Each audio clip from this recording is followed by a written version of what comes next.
Another year of development of Star Citizen has come and gone, and like anything else, we now have the chance to look back on the past year and evaluate the progress that's been made, to go over failures, to recognize accomplishments, and to learn from the experience. So let's take a look at the progress that was made in the year of our Lord 2025, see what was done right, what could have been done better, and where we might be heading after. Near the end of 2024, at that year's CitizenCon, there was a lot of things that CIG had been saying about the development that would be coming over the next 12 months, talking about how some of our most anticipated features were coming along, and their plans to have them worked on in 2025.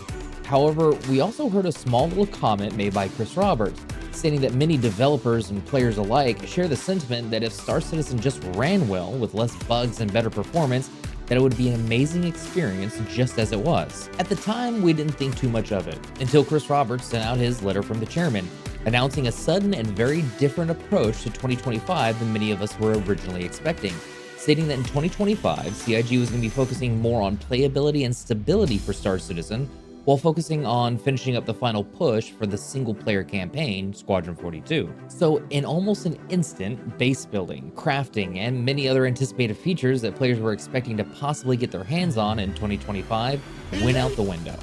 With the new focus came a new dedication to patch releases, committing to a new patch every month, with new content and gameplay coming to the verse alongside the stability and playability that they had dedicated themselves to for the coming year. So in this video, I'd like to take a look at 2025 in retrospect, and then ask a few questions. What exactly was CIG setting out to do?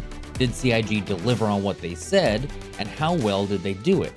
Followed by my usual favorite thing to do on this channel, speculation on the future. So let's get into it with a small overview over the patches from last year. And for ease, I'm gonna cover each major patch and their subsequent minor patches together. So for 4.0, I'll be including 4.0.1 and 4.0.2, etc.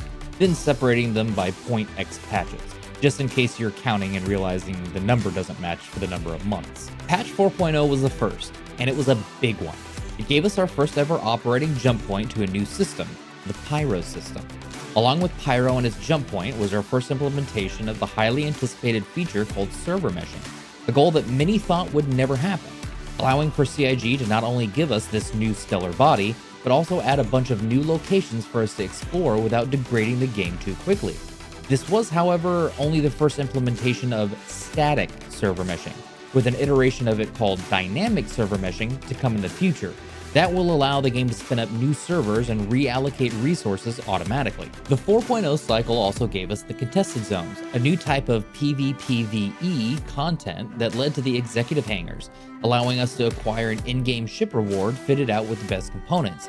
It's a piece of content that was definitely a big hit and is still regularly interacted with a year later. As for ships, the trend of giving us a new ship with every patch didn't stop with the increase of patch releases.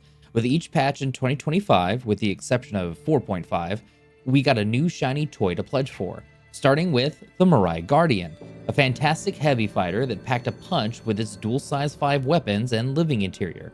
Then we got the Anvil Super Hornet Mark II, giving us the closest civilian equivalent to the military version of this ship that even comes with a co-pilot seat, and it released with its festive Valentine's Day livery. And lastly, a new salvage ship from Misk called the Misk Fortune, giving the Drake Vulture its first real competitor. Some other small additions included the 3 new creatures of the verse, the Copian, Apollrat, and the Quasi-Grazer, new face-over IP improvements, new cave systems, including sand and acidic, and the beginnings of a mission factor rework to have missions function better with server meshing. During 4.0, they also introduced an ongoing narrative for the year, starting with the fight for Pyro and supplier die events, giving us the intended A-plot for the year's narrative, allowing for us to pick a faction and aid them to gain some pretty cool account-bound rewards. With Alpha 4.1 and its patch cycle came the introduction of 2025's B-plot, the Regen Crisis. The regeneration tech that allowed people to believe they had conquered death, how players respawned in Star Citizen, was now not working for a huge amount of the population, leading to the UEE to loosen restrictions on scientific research, all culminating in the need for minerals that the new sandbox activity named Align and Mine would give us. The Hathor sites for Align and Mine were another great addition to sandbox gameplay that is still regularly interacted with today, However, in this instance, the issues with unintended PvP was starting to really show its ugly head. The intention was to have this as more of a cooperative gameplay dynamic, which is why it was added to Stanton and not the shiny new Pyro System. And you can imagine how that went. Align and Mine added new minables to the game that were only found in this new location. They further separated ground vehicle mineable materials and hand mineable minerals, and even gave us a new mining mech to mine both of them with jump jets, the Atlas Geo. We also can't forget that in these new locations, they finally added the first iteration of the Valacar, giving us the juvenile version of the mean-spirited Longboy. The Hathor sites weren't the only locations added in 4.1. We also got the Wicklow Emporium stations with our first ever alien kind of in-game. The Banu of our frustrations, Wicklow himself. Welcome. With Wicklow came a plethora of new cosmetics for guns, armor, and even new customized ships from the eccentric tradesman. Trade alien. Trade guy? I don't know. CIG also gave us the new Antium armor set that quickly became the hottest new loot for the game. They also gave us the long-awaited first Volt weapon, the Volt Parallax Rifle, followed quickly by the Volt Quartz SMG. And with the frustrations of many new and old players alike, feeling the pain of the incomplete insurance and item recovery system, CIG implemented the somewhat controversial Item Recovery Tier 0, being the first step in making sure players didn't lose everything every time they died. Opinions on this aside, it did lead to more players enjoying content using armor and weapons they liked, having more players in new unique armor instead of the standard store-bought heavy armor that no one was too worried to lose. And it did help eliminate a big pain point in both time and UEC cost. Hopefully the final version of item recovery doesn't take too long, or a lot of people are going to get way too comfortable with no punishments from death. Continuing down the list within the 4.1 cycle, we also got our yearly Invictus Celebration event, bringing a ton of new ships and missions to the game, giving us Ambush and Patrol Mission, the Gillies Flight School mission chain, and a patch event called Hunt the Polaris, all of which awarded us with the brand new physicalized currency called Script. The new ships we got were the Anvil Asgard, the first ship since the Hercules series that can fit a Nova tank and the Atlas platform vehicles like the Spartan and the Ballista, the Misk Starlancer TAC, the next ship in the Starlancer lineup after the Starlancer Max, with a great air-to-ground firepower, a med bay, and a small hangar for a Fury. It's a great multi-crew ship for medium-sized air-to-ground operations. Then continuing with the trend of giving us our first variant of another ship, we also got the Mirai Guardian MX, a missile variant of the original Guardian that replaced the 2 size 5s with 4 size 4 and a ton of missiles, and sacrificed the living space inside. To complement the Align and Mine event, we then got a second mining vehicle in 2025 with the all-new Drake Golem, a small one-person mining starter ship to help new players get into the ship mining profession with ease, and allow them to get a cheaper starter pack specifically for the mining profession, thus showing CIG's intention of creating a new starter ship for each of the in-game loops. Greycat decided they didn't want to be left out of the game and gave us a new tactical ground vehicle for 2 called the Greycat MTC, a great little rover that was more useful in places like Hathor than I would have originally thought. Last, but the opposite of least, CIG surprised us all by actually releasing in-game the massive carrier frigate capital ship, the Aegis Idris. Considering for years we were told that the Idris would not be given to players until the release of Squadron 42, it definitely was a nice surprise, with CIG stating that the Idris model in Squadron 42 has changed quite a bit. They allowed players to finally play with their expensive toy the way it is now, and they don't think it will ruin the experience when we get our hands on our single-player adventure, hopefully coming in 2026. Day 96. This is it. The breakthrough I knew would happen. The specimen holds answers far beyond their comprehension. Even the infants serve my purpose. They need an end to the Regen Crisis, and I will deliver it, despite my colleagues' protests. To satiate our summer desires for interesting gameplay, CIG dropped patch 4.2 in late July with the Stormbreaker activity.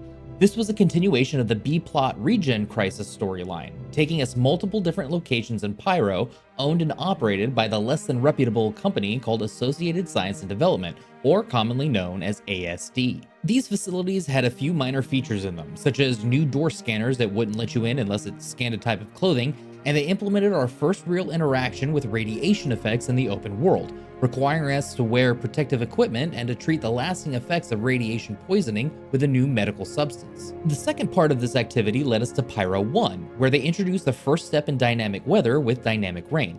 Now on Pyro 1 at the facility of Stormbreaker, it's always raining, but on the other qualifying planets, rainstorms would happen and move over the planets, leading to some truly beautiful moments, placing another piece in our Star Citizen puzzle for a livable universe. And the main attraction for this new sandbox activity at the ASD locations, we got the Adult and Apex Irradiated Valakar, finally giving us the first iteration of the Apex worm for us to fight, and our first equivalent to a MMO dungeon or a small raid. To help us fight these monstrosities, we got our first ever acquirable in-game only vehicle, the ATLS ICTY, along with the Volt Prism shotgun, followed by the Volt Pulse pistol. As for ships, we got the Prowler utility, in my opinion, a highly underrated variant of the Prowler dropship. It utilizes two 16 SU cargo grids instead of drop seats, and it really surprised me on how useful it is. It's quickly become one of my go-to daily drivers. And we got the beautiful RSI Meteor, another variant, this one of the unique interdiction ship that is finally going to get a bit more use out of the chassis. A glass cannon for sure, with its massive dual size 5 and quad size 3s, but pretty low health pool, and leading to a redone interior for both the Mantis and the Meteor. The Argo Raft also got a little bit of love for all of you that were sleeping on it, and got its carrying capacity doubled by removing the crane arms in the back. Just so you know, even before the change, that ship was great for the Supply or Die event. I'm personally really glad it got some attention from the developers. Everything was going quite well, all things considered. It looked like the player base was really enjoying the new cadence of patches and the new regular content we were all getting. Everyone was playing in harmony. Then everything changed when patch 4.2.1 attacked. The resource drive came, and with it, new abilities to track progress against server for rewards, allowing for CIG to do its first resource gathering event that put different companies against each other and allow the player base to work with the company of their choice to earn the rewards such as skins, clothing, and armor sets. Then to have one of those companies win, giving us a unique one-time only available armor set. The event was fairly simple. Take a mission from one of the 4 companies and get the resources to their corresponding planet or orbital station, either from mining or the much more commonly accepted mission from a freight elevator at a planet-side location. Here enters the problem. Freight elevators were already quite temperamental, but this event completely broke them in ways that CIG didn't even expect, unearthing complications and bugs that were previously thought fixed, and making a lot of the servers completely unplayable for the event, leading to players traveling to locations, then discovering the location was broken, having them abandon their ships at the freight elevator to switch servers, only compounding the performance issues. It was a mess. Every planet-side mission area was littered with abandoned Argo rafts that, after its new update, was hands down the GOAT for transporting these commodities. CIG was trying to fix the issues, but even by the end of the resource drive, they were still having a decent amount of those issues. The number of players that decided to step away from Star Citizen and take a break at this time was quite high. Personally, my friends list still hasn't been as active as it was from before the event.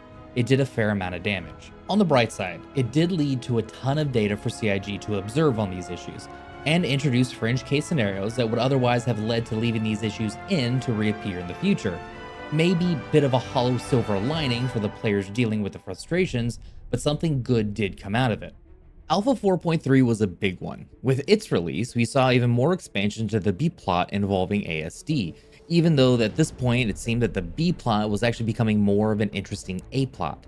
We got our hands on the Onyx facilities, and they turned out to be an amazing hit. They learned from their oversights from their previous sandbox activities and utilized server meshing to put well over 100 of these new facilities all over the moons of Stanton.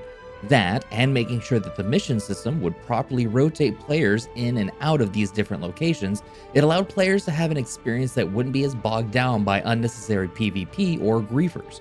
finally giving the player base what actually felt like a PvE narrative story mission. The locations themselves were a great demonstration of CIG flexing their environmental storytelling capabilities and showing us what they're actually capable of.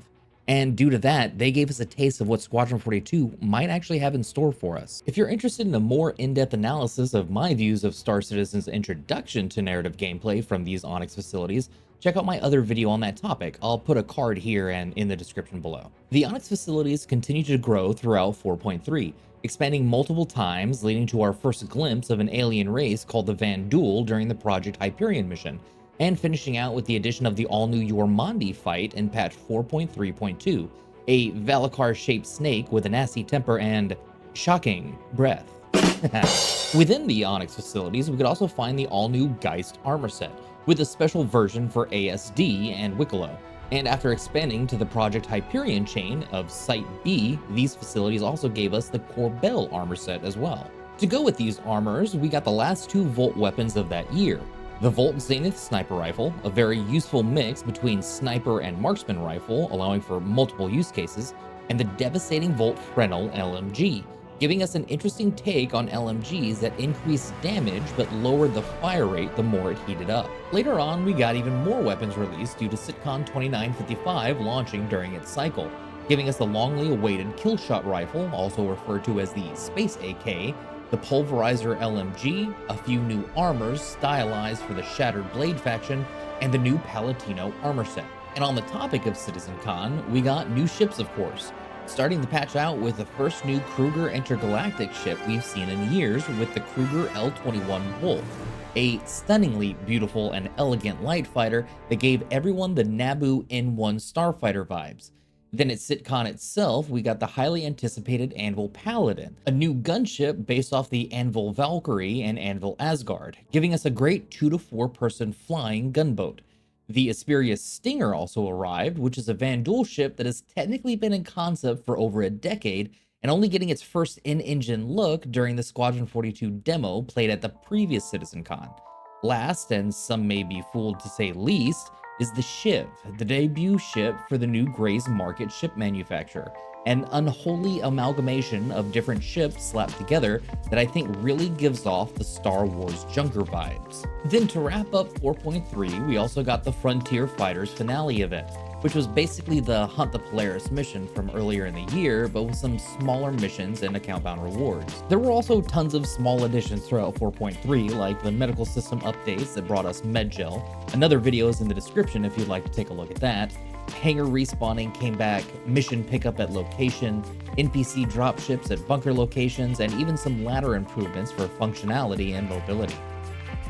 During CitizenCon Direct this year, CIG gave us quite a surprise. Not only did they announce the release of a second system within the same calendar year, they stated that it was going to be dropping the following month, leading us to patch 4.4. Now granted, Nyx wasn't complete. It did bring us the return of Delmar, which is now an actual massive asteroid instead of a small planet, and its landing zone of Levski, both of which have actually been in the game before, temporarily in Stanton, before they moved it away to put it in the Nyx system in the future. But we didn't get the 3 planets that should also be in the system, with CIG stating those will be built out throughout 2026 and given to us when they're finished. With Nyx also came quite a few cool new changes. We finally had interstellar hauling missions, something that had to be worked on so the mission system could track between jump points, and the introduction of exterior freight elevators, helping heavy haulers have a much easier time offloading their freight. We got new factions and a cool new mission type leading us to fight our first ever Vanduul ships in the Persistent universe, and the new QV Logistics Facility mission.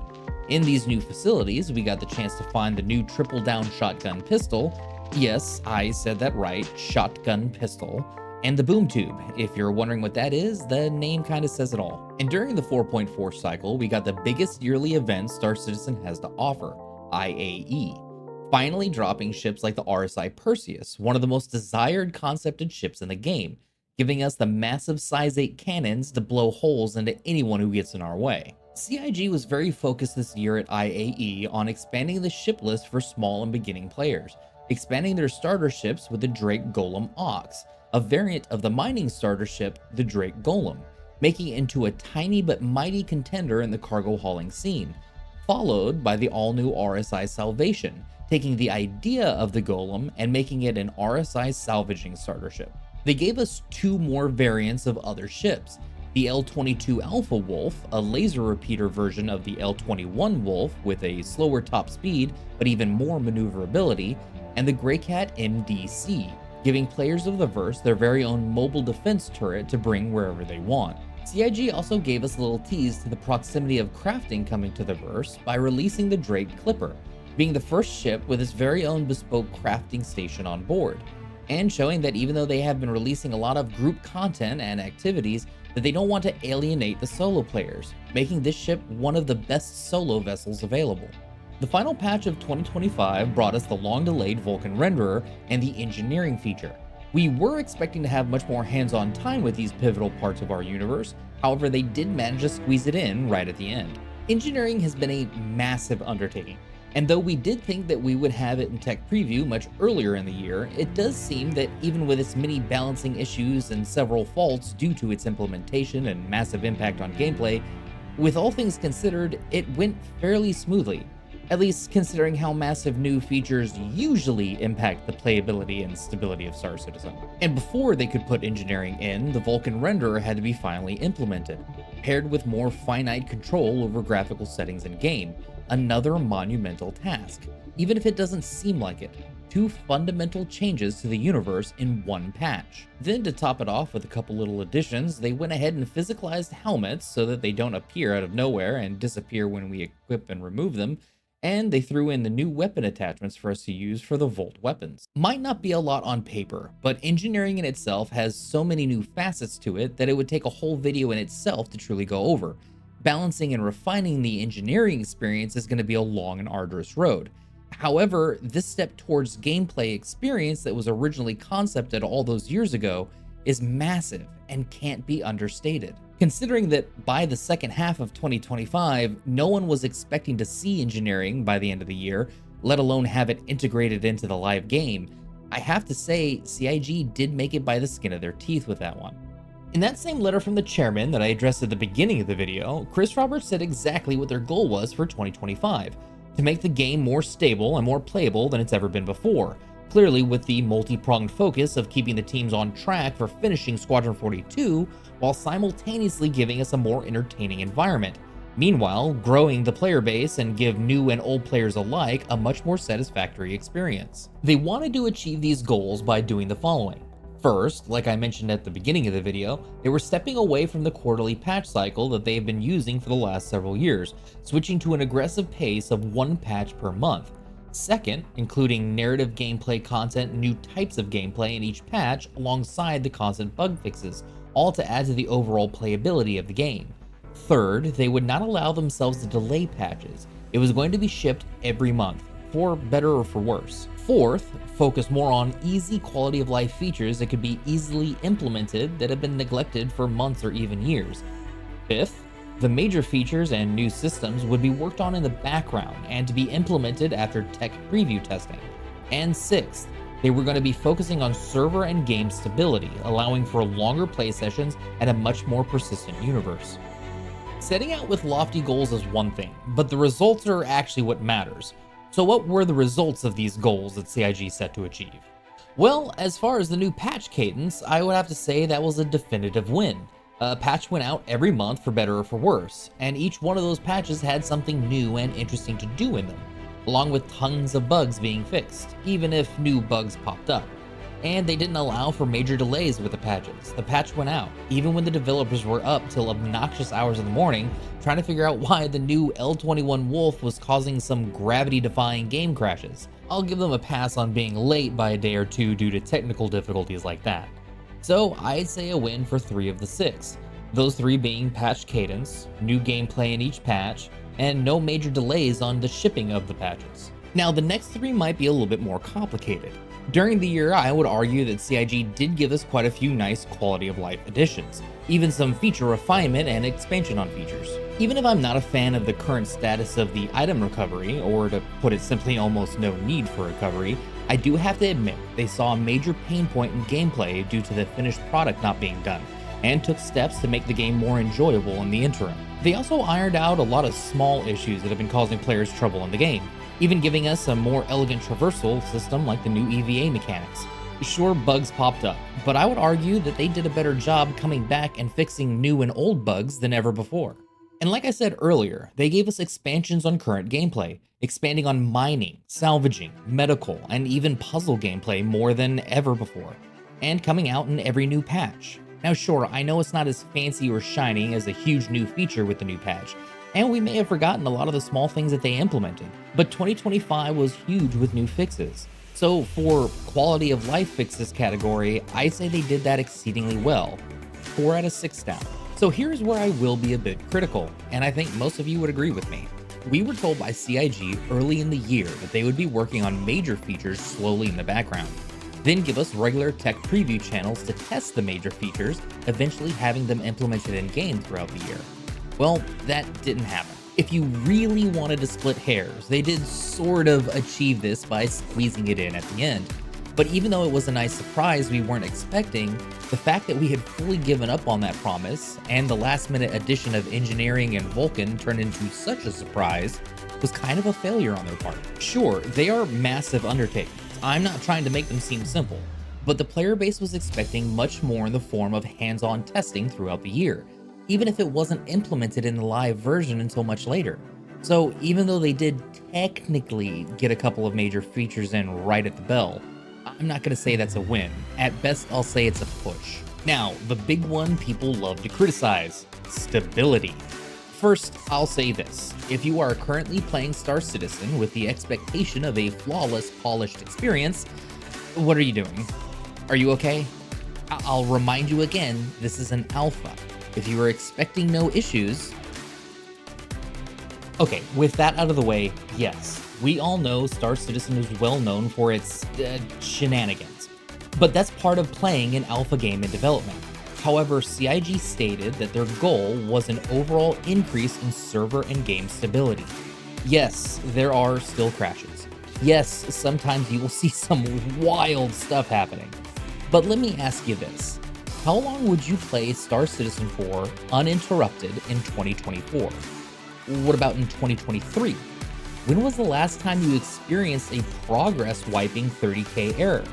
If you started in 2025, do you even know what I mean by a 30k and why I wince with pain every time I say it? Seriously, the amount of time that was wasted and the feeling of your stomach dropping with a full cargo hold and a 30k error popping. No, it's okay. It's okay. God, Shh, please, it's over, no, it's over. no, Shh. no, no!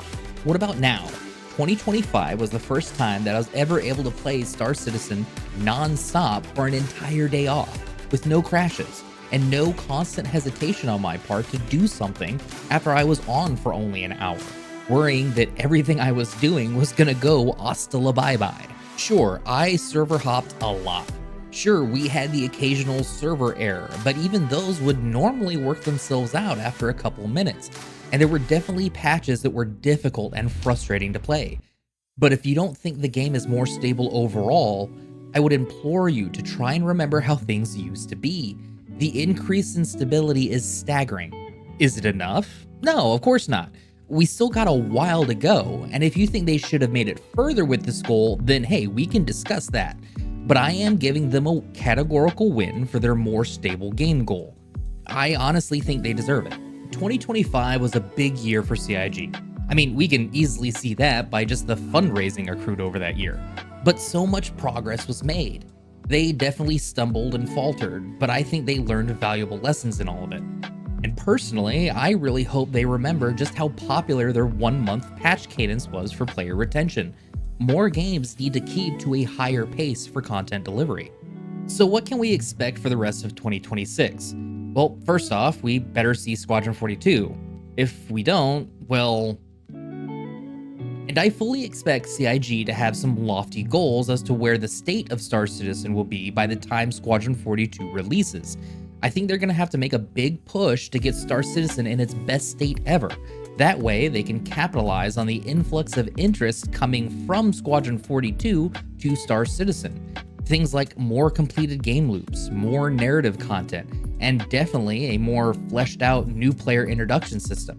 I plan on making a video about that very subject, so make sure you like this video and subscribe to the channel so you don't miss it. And hey, if you're new to Star Citizen and looking to give it a try, go ahead and use my referral code on screen and in the description below to get 50,000 starting credits when you decide to get a starter package.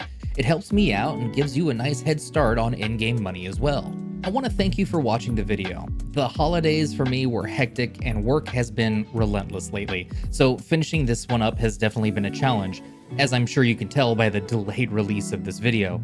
I do plan on getting back to my regular video length and having more frequent videos out soon, so thank you so much for all the support. And once again, I've been the guy with the generic gamer tag, and I'll see you in the next one.